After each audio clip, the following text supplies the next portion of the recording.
What's going on? Happy New Year's Eve to everybody. And I just wanted to tell y'all about my book of the year for 2025. It's Provoked: How Washington Started the New Cold War with Russia and the Catastrophe in Ukraine. The book's written by Scott Horton. He's the director of the Libertarian Institute. He's a true anti-war activist. He does the Provoked podcast with Daryl Cooper. Daryl Cooper, if you don't know, is the guy that does Martyr Made podcast, which is a great historical podcast, and I recommend everyone check that out. But Scott Horton, he's a true wealth of knowledge regarding history, foreign policy, economics. He's a great advocate, representative for libertarian values. You know, I'd never heard of Scott Horton until 2024. I came across Dave Smith, started listening to him a lot, and Dave Smith was really hyping up this book. Then I saw Scott Horton on the Jimmy Dore show laying out the history of U.S. foreign involvement in the Middle East, going all the way back to the overthrow of Mohammad Mossadegh in Iran. Since then, I saw him on Tucker Carlson and a bunch of other shows, and he does a great job just detailing everything. He gets dates, names. He lays everything out so clear and so much better than anyone else. And so when Provoked came out in late 2024, I ordered it, and I never got around to reading it till this year. But the amount of information that's packed into it, it's just incredible. And he does a great job putting citations throughout the book. It's just loaded with citations, articles, other things that you can reference. And it's a detailed history on United States relationships, the United States relationship with Russia since the collapse of the Soviet Union. You know, it talks about how the United States played a role in really kind of creating the oligarchy system that took over Russia after the collapse of the Soviet Union. You know, they were transitioning from the communist system, and the state-controlled assets were being turned over, and it was supposed to become like a more free market style economy. And you know, they came up with this voucher system that was super corrupt, and basically, you know, you had a group of gangsters that just took everything over and plundered all their wealth, and really kind of led to the creation of the strongman Vladimir Putin, who came in and kind of took over. But the book starts at the George W. Bush administration and goes all the way through to the beginning of Trump's second term. And especially the stuff from the 90s, because I was 9, 10 years old when this stuff was going on and wasn't paying attention to it. So this book really put some pieces together of things that I was missing out on. You know, it tied together the US and NATO's role in the Bosnia and Kosovo conflicts. You know, our support for radical Islam in those conflicts. After the Mujahideen stopped fighting with the Russians in Afghanistan, you know, we didn't stop our support of radical Islam. We were supporting radical Muslims in Bosnia and the Kosovo Liberation Army. You know, and also at that time, Russia was wanting to join NATO. You know, throughout the 90s, Russia kept saying, hey, look, you know, the Soviet Union's collapsed. We're no longer part of that. We want to be more integrated with Europe. We want to join NATO. And we just kind of, you know, kept pushing them away. And, you know, that helped further deteriorate the relationship between Russia, NATO, and the United States. And then the book moves further along. It gets into the W. Bush administration's role in the color revolutions in Georgia.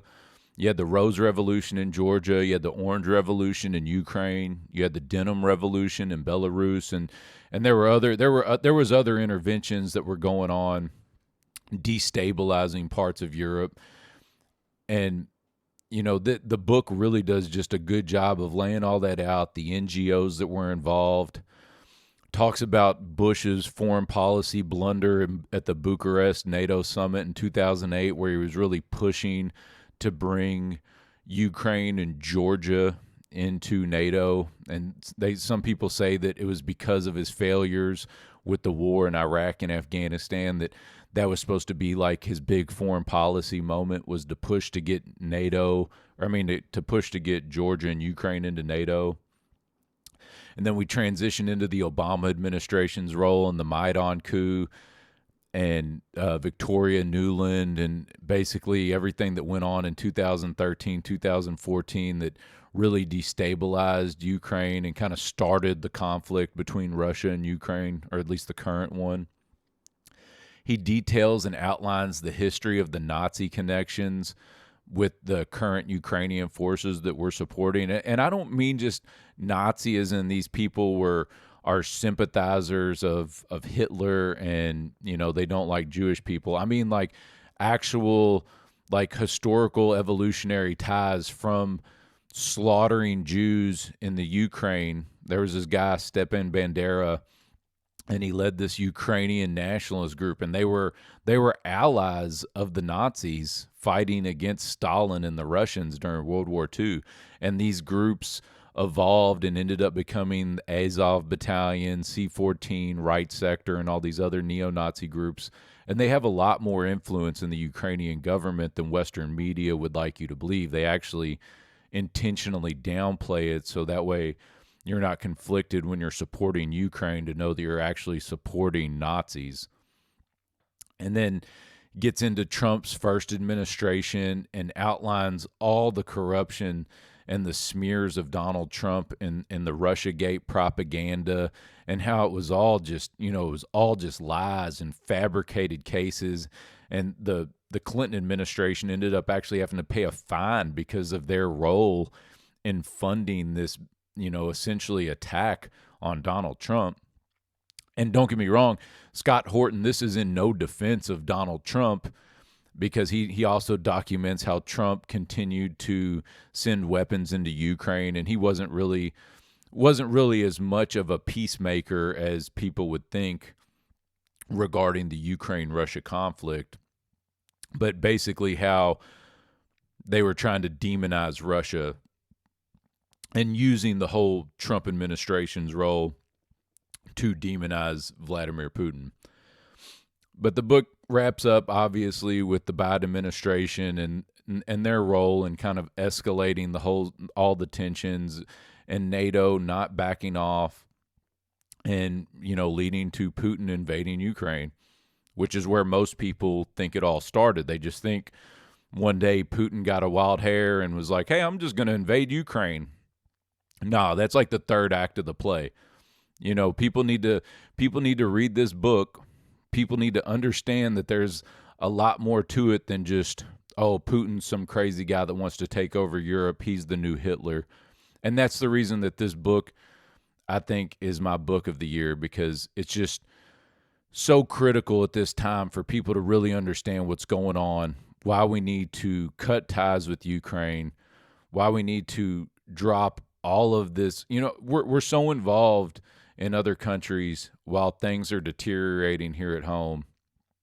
And, you know, this book really just lays out and makes such a great case for why we need to not be so involved in everybody else's business. But everybody should check it out. Provoked by Scott Horton. He's also started this new thing called the Scott Horton Institute, which is these online classes. And I'm not subscribed to it at all. Don't know anything about it, but I've just heard him broadcasting it, or, you know, like trying to do sales pitches on his show.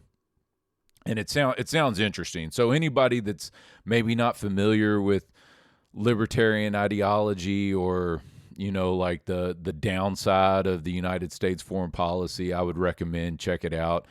I'm sure they do a much better job of explaining these issues than I'm doing, but, you know, that's why I'm doing this show.